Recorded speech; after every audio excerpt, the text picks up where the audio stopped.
Hello, Final Fantasy trading card game players. Rudros is here, and I wanted to do a little bit of a match discussion / analysis from, at the time of recording, this will be last night's RVA tournament. I believe this was on June 8th by the time this comes out. I don't know how long it'll be. But anyway, so they were doing their weekly RVA. You know, John Schreiner and Chris Adams were hosting, and this week's prize was a shiny Re-Raise Amaterasu promo donated graciously by James Lockwood of the Haven Games. So there's about 30 players who showed up for this because, of course, everyone wanted this, you know, rather rare and expensive card. And I said, hey, what the heck? I'll go ahead and throw my hat into it. And I was lucky or unlucky enough to be featured on the first match of the stream. Thank you to Chris, who said he wanted to pay me back for, you know, letting them cast with me at the Re-Raise event in Florida. So he's like, well, let's put Travis on stream. And unfortunately, I have awful luck on stream. Anytime I've ever been on stream on the RVA Weekly, I just get, like, my cheeks clapped. I look absolutely pathetic. So I'm sure anyone who sees it is like, man, this guy's such a terrible player. But anyway, I thought this could be interesting to kind of go over this and analyze it a bit, because there were some things I wanted to discuss, and I thought about making another video, but I thought, well, let's just do it in the concept of this game itself. So I apologize, the screen's a little fuzzy. Let's see if we... Okay, here we go. The screen just needed to even out a little bit. But yeah, so they didn't catch the start of the game. I didn't even know they were going to jump in the stream. So I want to kind of catch you up on this board state here, if I can. And before I do that, I just want to say up front, I invite anyone to give me critique on this game. Please let me know things you think I could have done better, you know, if there are lines that I didn't see, because I'm always looking to improve as a player, and I do think part of being a good competitive player is, you know, looking at your own play and say, what could I have done better? And there's already some things on here that I know, and maybe I shouldn't have done that, but I just wanted to explain my rationale. So please, I fully invite you. Feel free to critique me if you think you see something I don't. However, I also just think this is a really bad matchup. So I'm going against Chocobo Joe, who's, of course, a great player, and he's playing the Soriee list, which is based on a Japanese list, if I'm not mistaken. So it's Soriees, but it's really heavy on the EX burst. So, you know, they're just going to burst you to oblivion. So they came in on this turn, which was maybe turn... Yeah, it says it was turn 5. So let's see. The way the game started, I believe Joe won the dice roll, and the very first thing he did was he pitched one card, he pitched Amber, and he played Edel. So turn 1, he played Edel. Gets the Amber out, and then he searched out, again, probably Shijin, or I don't remember. He searched out one of them. I believe it was Shijin. So turn 1, he has 8 CP worth of cards on the field, including an attacker who can immediately come at me. And I'm playing Mono Ice Discard. That's my deck. So already I'm like, well, this isn't going to be easy. You know, if not impossible. Now, I did open very well. I opened several backups, as you can see. I also opened Jill Nabat, and they mentioned this on the stream. John is, of course, very intuitive and very good at picking up on things. He rightly surmised that, I kid you not, this Jill Nabata is in here for Elvis, because I knew I was going to be facing a bunch of Soirees, and that card just completely turns Elvis off, not only from when they play it naturally, but as a burst, which is really nice. That's such a key kill card for Soriee, so being able to turn that off entirely is very helpful. That card is absolutely in there for that tech. I also have Biblos in hand at this point, and I've got Sid Wolf, which is nice, so I can crack that if I need to, and I've got early Kefka. And Kefka is freaking fantastic if you can get down 5 ice backups, because you just dole the Kefka, and once per turn, you can dole freeze one of their forwards, and you're going to see Kefka is basically what keeps me alive for a while. So anyway, so this is the start. So the starting turn, again, he gets 8 CP worth of value out, and it's just one of the things that makes Soirees so difficult, right? He can put out this forward turn 1 that not only gets him a backup, so it's not like he's just going aggro, where it's like, okay, you know, old aggro was, I'm making a choice, I'm going in with these forwards, and I'm sacrificing the CP efficiency that backups provide you. No, Suarez doesn't play that. He gets the Amber, which not only gets him a backup, it searches him another backup, so he's ready, set up for another turn. So this turn, I think I played the Kefka, and I think the Sid Wolf, so we're going to start letting the game play out a bit. I might try to cut out some of the duller parts if I can. Yeah, you'll have to forgive, you know, the pace of it. However, there is a comment that's going to come up here on the side stream which is very appropriate. Oh, yeah, and here I went in on the Elvis because I really wanted to get to the Kefka as quick as I possibly could. I knew I'd need it. And yeah, so here you see on the right side, Dragunex says, Icy Ice, so let's just call it. And how sad is that, right? That, oh, this person is playing this element, so we know they're going to lose because that element is bad. And yeah, this for Mono Ice in 2022. And now the screen's going fuzzy again. Hopefully it'll fix itself. But that just kind of bums me out. And again, I'm not saying they're wrong. I think they have a good point, right? How can Ice possibly stand up against something like Soiree's? So I don't disagree with them, but that's just a real bummer. I mean, is that what you want in your games? Is that, oh, this thing, it can't hold a candle to anything. So here, Joe, again, I apologize, the screen's kind of fuzzy. I don't know if it's the internet trying to catch up or what. Joe drops Elvis because he realizes I've got that Jill in the bot, so he's like, oh, okay, well, there's no point in holding on to this card. So already clears out one of his killers, but at the same time, he just got more backup CP, so it's, in a way, it's kind of like, well, who cares? So on this turn, I believe I put out another, I think I do Orphan into Were-Eye, if I'm not mistaken. Yeah, so I Dull 3, I pitch 1, I put out Orphan. Orphan is one of my key cards in this discard matchup because I'm using Were-Eye as well to draw me cards back. All right, apologies, I tried to fix it. I don't know if it's Snugsy's stream or my computer or what's going on, but whatever. Hopefully it'll get a little clearer. I will just try to talk you through this. Anyway, I put out Orphan. And yeah, that's where he's showing that Jill Nabat card, how I've teched it against that Elvis. So Orphan's nice because I can start attacking his hand, right? Which is something I absolutely want to do. And then I'm going to follow this up by putting Were-Eye out. Now, I do kind of have to dump my hand for this, but I know Were-Eye will draw me back to 1. So I know I'll start my next turn with 3 in hand. I feel, there's the Were-Eye. I get to draw 1 for turn. I wish I could tell you what Joe's hand size was at this point, but at this point I feel okay. I've got 5 backups. I know I've got Kefka online now, which was also kind of one of the reasons I went in on that. Again, maybe I could have been a little more patient to not go to such a low hand size, but I knew Were-Eye would draw me 1 back, and I really wanted to get the Kefka online because I know another Soriee is coming down, right? I know one's going to come down. I'm just hoping it's not Merrill. Guess what? It's going to be Merrill. Nonetheless, I know, too, if it is Merrill, okay, well, I'm going to get hit twice this turn, whereas if I have Kefka, at least I can start taking their board out. And here's kind of this weird pressure. If you want to think of this in terms of who's the beatdown, Joe has already put me to 2 damage before I have ever even gotten a chance to do a return counterattack. And this deck, here's what I do know. I will not be able to stall him out. I've got a lot of Dull Freeze in this board. I can actually control the board pretty well. But I already know at this point, it's Soiree's. I know how wide they can go. I know he's got other tricks in this list. He can just put out as many and I can't hold them all down. I cannot hold down a field of that many. So at some point, I have got to get back in there. I'm not really sure how I'm going to do that, but here's the things I do know. I can't stall this out. I'm not going to survive till he decks out. We know that's not even an option on the table. So somehow I have to find a way to fight my way back into this, right? So Joe is going to put down Merrill this turn, which is if I could have gotten Orphan to last a couple more turns, I think maybe I would have had a chance. Again, I think this is just a bad matchup for me anyway. But so Merrill's going to come down, break the Orphan. I say, okay, of course, response. Dull Freeze the Edel. I'm still going to get hit by the Merrill because it has haste, because the card is very good.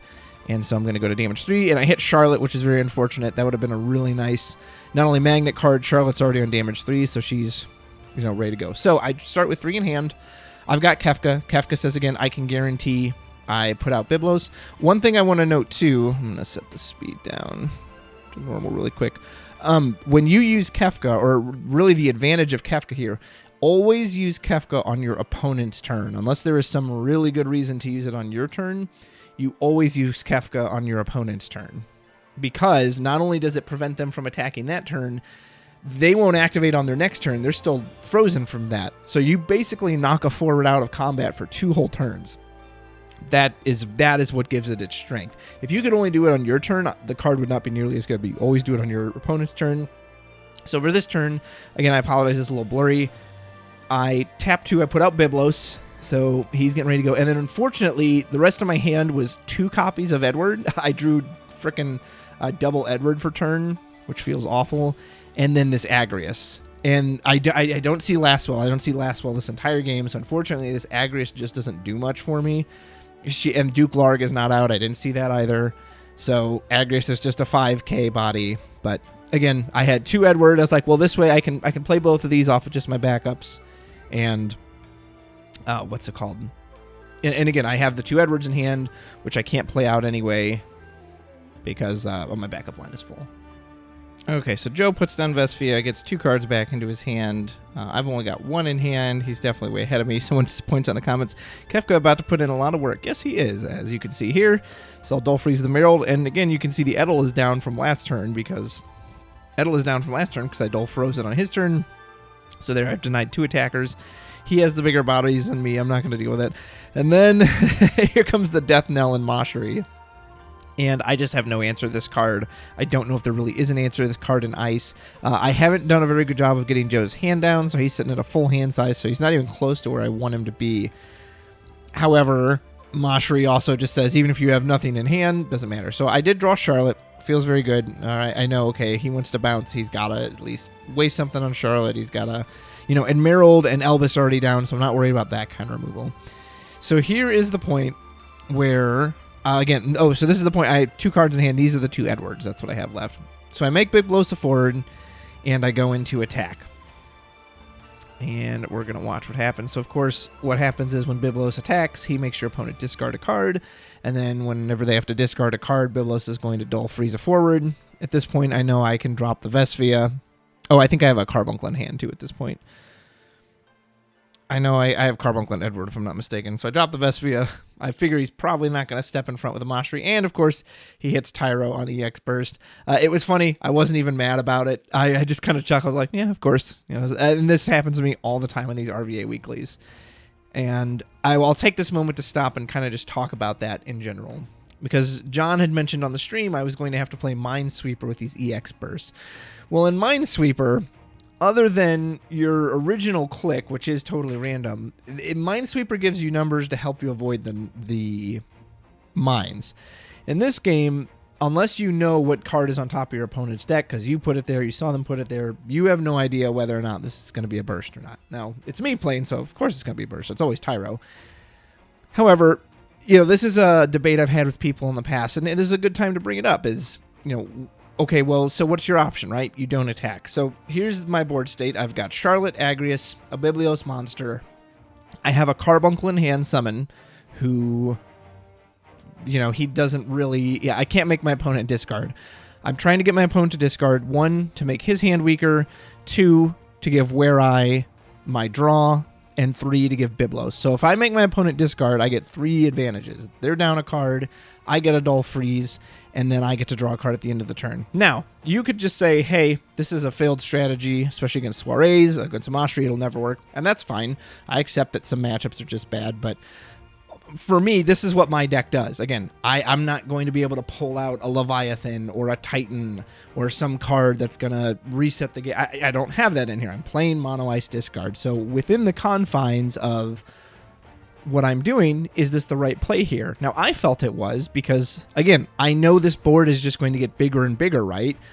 Eventually, it's going to get too big for me to hold it down with all these pieces. So in my mind, knowing I have an Edward backup in hand that I can't do anything, and then I have a Carbuncle in hand who isn't going to make them discard, I have to attack with Biblos here. It knocks another forward down, so it gives me 1 less attacker to worry about. Again, it has all those advantages. It sucks I hit the Tyro, of course, but it's what I had to do. And Physalis never comes out in this match, but I kind of want to talk about, Biblos and Physalis as well. Now, Biblos, you don't absolutely have to attack if you have other forms of discard, but so for Physalis, you do. In order to get Physalis' benefit, you have to attack every turn. That's how she holds your opponent down, is that if you can ever get them to 0, when she attacks, she dull freezes any character and draws you a card. That's a huge advantage, right? Well, to do that, she has to attack. So I'm naturally at risk of hitting, the tons of EX bursts in a deck like this, because if Physalis isn't attacking, well, then she's not generating that value. So I like on-attack triggers as a mechanic. I like the idea that, compared to an on-entry effect, it's a little slower, right? You have to wait a whole turn before you can do it. But the benefit, the plus side, is supposed to be it's repeatable. Unlike an on-entry, which only happens once. This Merald comes down and that's it, and that just sits there. The on-attack can happen every single time you do it. And I like that. However, it does feel really bad to have on attack triggers like this Biblos, like Agrias's Crystals, like Physalis, then get punished by an EX burst. And I'm not going to go into a big rant about it because, again, I wasn't even mad when I saw it. It's like, yeah, of course that happens. But it is just frustrating that, and maybe that mechanic just isn't really worth it right now, which bums me out. It makes me think, it bums me out. They have cards like Physalis and cards that need to attack just aren't worth it. So I attack with Agrias, and it takes me a while to figure out how to make a crystal. Now, this play could absolutely be a misplay. So here's what I'm thinking. I know he can just chump block with Moshri, right? I have the Carbuncle in my hand. My plan is I'll dull 2 backups. I'll bump the Agrias by 2,000. So that way if he does block with the Moshri, he will die. And then also if he tries to bounce the Agrias with the Moshri, one, he's got to choose Charlotte. So he can't do that anyway. And since all of his backups are tapped out, I'm figuring even if he has some sort of counter, he's got to discard a lot of cards from hand, right? Which kind of plays into what I want him, where I want him to have a lower hand size. So he does. He blocks the Moshri. And I cast the Carbuncle. I say Agrias by 2. He can dump some summons from his break zone if he wants, but most he can do is either draw a card or bounce a Charlotte. So Joe then does cast Mistdragon from hand. So he dumps 2 cards, casts Mistdragon. He's not removing my break zone, so he's not even getting a key, he's just canceling it. Now, it sucks because I do lose the Agrias here. However, he does go down to 3 cards in hand. Now, this play, I've thought it over. This could absolutely have been a mistake. Maybe I should have just left the Agrias up. I wasn't really desperate to get the crystal. So here's how I think about it, and please correct me if you think maybe I'm wrong here. Again, I'm already at 3 damage. He's at 1, which was Tyro. Good chances he's going to get more bursts if I keep... But at some point, I have to attack him. This board, I already know, will get bigger and bigger and bigger. And guess what? Spoiler alert, it gets bigger and bigger and bigger. So I've got to get in at some point. So a lot of times in games like this, I will take quote-unquote risks going, you know what? I got to try to do it now because I can't just stall this out and wait. So that's my mindset. Again, I had the Carbuncle. It's not like I was just running Agrias into her death there.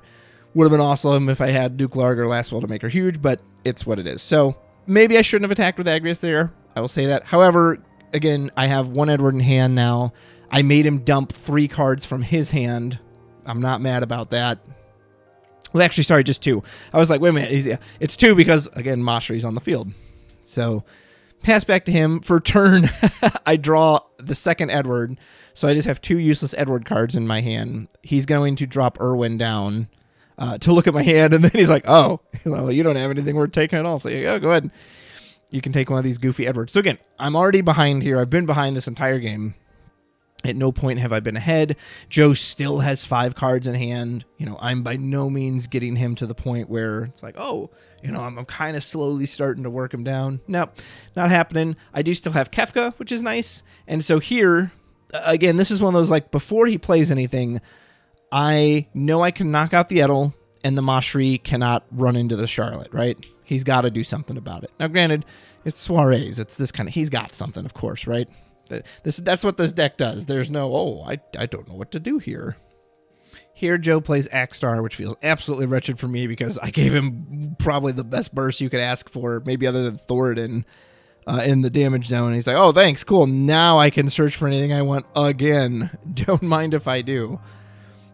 So, again, it's funny, had I not attacked, I wouldn't hit the, but okay, what if it wasn't a burst? Then it wouldn't have mattered, so...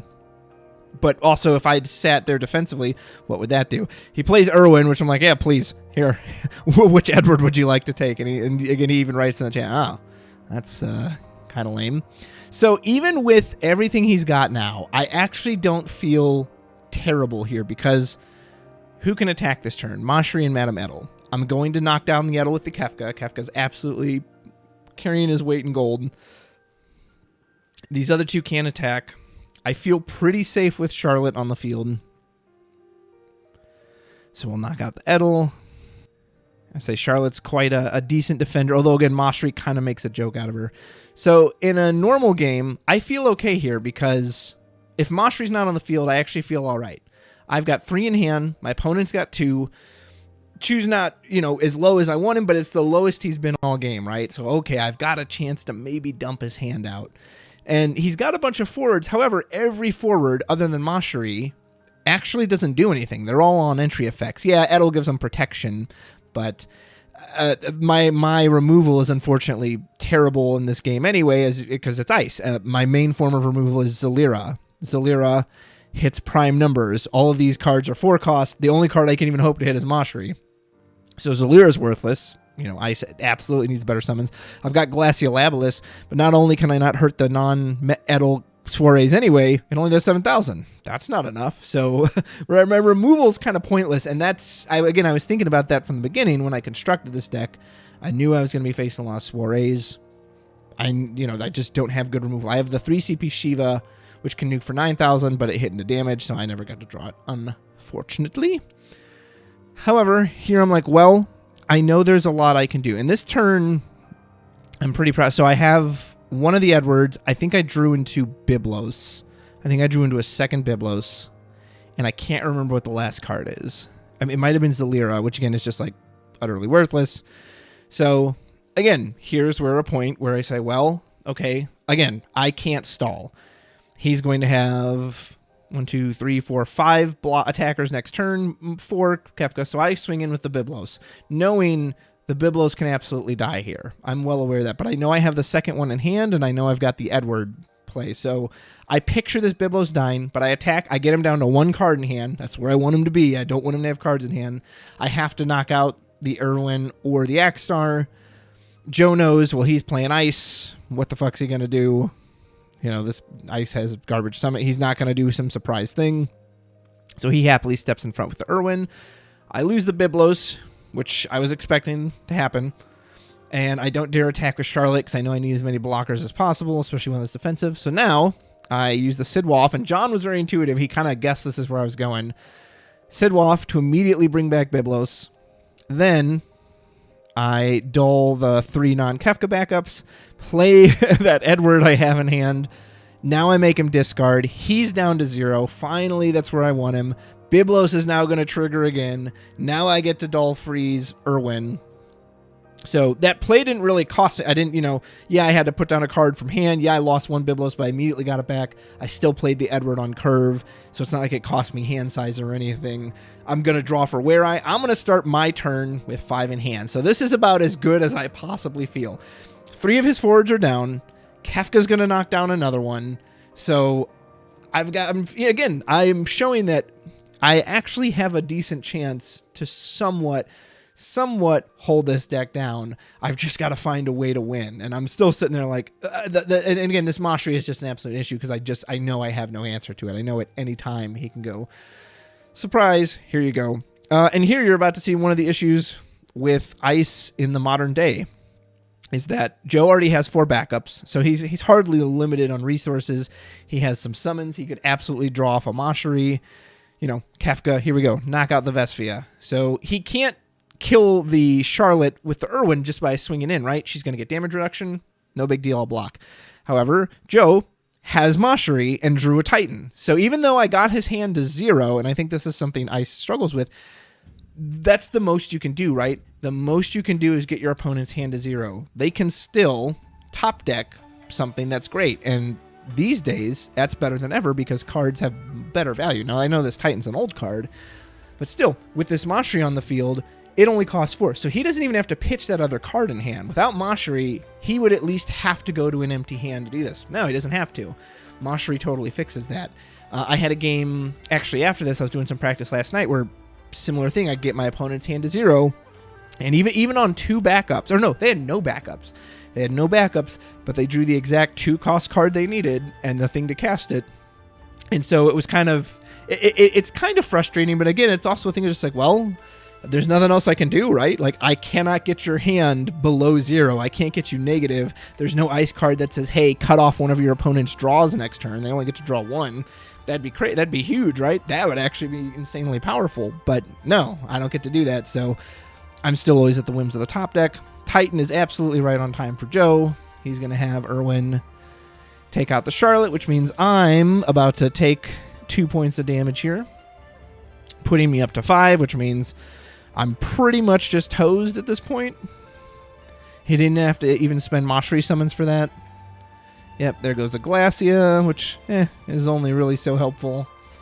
And then there's Orphan, which is too little too late. I wish Orphan had been the first one. I could have dulled, saved myself a point of damage, although, again, I'm so far behind, I don't think it matters. So again, I've got 5 cards in turn here, but here's the problem I'm facing. Look at all these attackers. 1, 2, 3, 4, 5 guaranteed attackers. Kafka can hold down 1. Biblos can pull that card out of his hand to hold him down again. I did draw Sid Alstein for turn. I remember this. I did draw Sid Alstein this turn. So again, if it weren't for Mashri, he would have had to pitch that Titan. He'd have no cards in hand, so I could just drop the Sid Alstein, break the Edel. If you noticed, I haven't killed a single body this entire game. I'm locking them down. I'm pushing them down from attacking, but I can't actually remove any of them. Sid Alstein would have given me a huge body, knocked out one of his, but again, because of Mashri, not only was he able to pay for the Titan cheaper, he's got access to a break zone of summons that he can just draw a card. So I can't even Sid Alstein, even if his hand was empty, he can just say, cool, ditch 3 summons, draw a card in hand, Sid Alstein fizzles. I also know here, I think I have like a Black Waltz 3. Anything I put down is irrelevant because, again, Mashri will knock it out of the way, right? So I'll opt to do a Glacia Lablas. My thinking is the only thing I can kill, 7k to the Mashri, and then I'll make him discard a card. And when he discards that last card, where I will Biblos will dull freeze. However, and this was a quote-unquote mistake on my part, he, of course, opts to bounce Mashri, which I kind of anticipated, but I forgot that on these modal summons, if they make your targets fizzle, they don't have to discard a card. Because I was kind of anticipating him bouncing, I was like, well, at least he'll still have to discard. Nope, it makes it entirely fizzle. So I wonder here, should I have, instead of trying to kill the Mashri, should I have just said, freeze one of the other ones and then discard? And then maybe, the problem is Joe can still bounce that target. If he really wants to not discard, he can still fizzle that by bouncing whatever. As a matter of fact, if I try to do that to Meryl, he's probably like, sure, I'll just bounce it, replay it. Maybe he lets it go through. Maybe since I'm not threatening to kill Mashri, maybe he would have let it happen. But at first I was like, oh, I should have targeted something else just for the freeze. And I thought, well, he can still fizzle it if he really wants to, just by yeeting 3 summons from his break zone. So I don't know if my target there would have really mattered. I guess I technically could have just declared a discard. And then Biblos would have dull frozen 1. And then, I'll get another dull freeze when Biblos attacks. But would that have even mattered? Like, even if I did that, I'm so far behind. So Biblos goes, again, you could say, because I'm going to hit another burst here, I'm going to hit Kusith. Because of course I will. And you could say, okay, well, don't attack. But at this point, I'm like, well, I've got to just hold down as much of his board as I possibly can. So in order to do that, I have to attack with Biblos to trigger the discard to then get the, dull freeze. So I'm at least holding down one more thing. But at this point, I pretty much know I'm screwed. Again, I just don't have an answer to Mashri. At this point in hand, I know I have Sid Alstein, I have Black Waltz 3, and I have Zalira. I don't remember what the last card is. I can't use Sid Alstein, and now he has 2 cards in hand, so now there went my hand advantage. And so Sid Alstein's worthless. I know the Black Waltz is pretty much worthless because, again, he can bounce it with Mashri. If he couldn't bounce it with Mashri, the Black Waltz could block something and then make him discard, and then Biblos could dull freeze, yada, yada, yada, yada. Kafka will hold something down. But even then, the problem is, right, I'm not actually pushing ahead. I'm just holding on for dear life. I'm not dying as opposed to winning. And, I don't really feel bad about this match. Joe's a good player. This deck, I think, just totally outclasses mine. I just think Ice is in a weird... Oh, I had Unileska. That was my other card because I just pitched it. Was it, or is that what hit into damage? No, that was Glacia, yeah. So I had Unileska, which, again, meaningless. I don't have the room for it. And I guess I wish Ice had more, I wish Ice has nothing to deal with a big board. And I thought, well, maybe I should put the old Zalira in. That's kind of its only board, but it's still, it wouldn't affect this deck at all. It only hits prime numbers. These are all 4 costs. These 4 costs have just been Ice's bane since its existence. So that card wouldn't do anything. Yep. And so Joe says, yeah, I'll happily remove 3. We'll go ahead and send him away. And I know I'm toast at this point. I've kind of known I'm toast for a while. I'm too far behind. I show Zalira and I actually say to Joe, I think at this point, I said, my life for a summon that can hit 4 costs. That, I've got this cheap summon, which is an insta break, but I can't even target any of these things, so it's meaningless. And I'm just showing that, yep, can't hit that, can't hit that, can't hit that. And unless I get a burst here, again, like another orphan to dull something, but even then, even if that happens, I'm just staying alive. I'm buying myself one more turn, which won't matter because I don't have a way to remove anything. I can hold it down. I can dull freeze it forever. Can't remove anything. So he hits a dragon. I reveal the top ice card, which is, unless it's a summon, doesn't even help me anyway. It's Physalis, cool. Way too little, too late. And then just to be cheeky, I go out by making my Biblos a forward.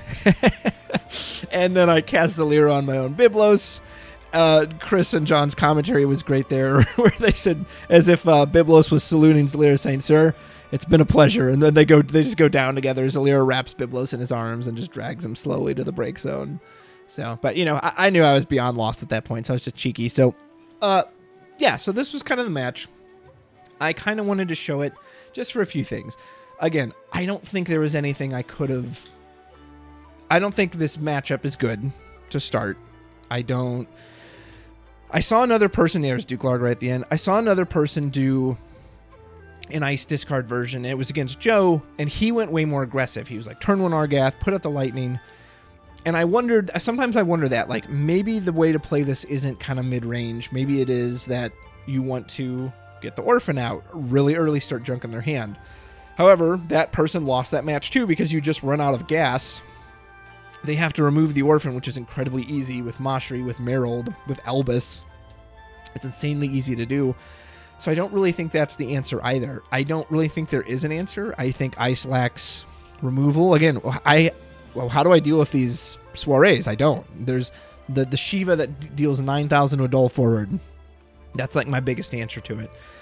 That's about... And again, if Edel's on the field, I have to target her first. So there's the match. Please, if you saw anything I could have done better, if you see... I do think there were a few little plays here maybe I could have done differently, but would they have changed the match? I'm not sure. And on a deck like this, where it's got bursts, here's what I'm confident in. I was never going to stall this match out. Look, he had 21 cards in deck when he killed me. I had 18. There is no world where I have enough dull freeze in this deck to keep a field that big down. Let's say Mashri doesn't even exist. Even without Mashri, I don't have enough power to keep this entire board down. I just don't. Ice just doesn't have that. My only big wide freeze would be Primal Shiva, and I'm not even running that card. Or the Ultimecia. Should I? I don't know. So I don't have that. So at some point, if I'm not going to outlast him, to win this game, I have to attack him at some point. And I try to only attack with people who have on-attack triggers. Biblos, Agrius. I'll go through it once again. If that Biblos attacks, he gets a dull freeze, and I get a discard, and it lets where I trigger at the end of the turn. However, part of the risk of attacking is you might hit an EX burst, as I did 2 times in this case. And I'll genuinely ask anyone watching, what do you do about that? Do you not attack in those situations, knowing that, okay, well, you're still just going to get killed eventually? In my mind, the only choice is that you have to attack. Again, I have an on-attack trigger for Biblos, and I need it to go off because it helps me hold this board down. If I had gotten Physalis off, I have to attack with Physalis. I need to get... That's what gives me my value.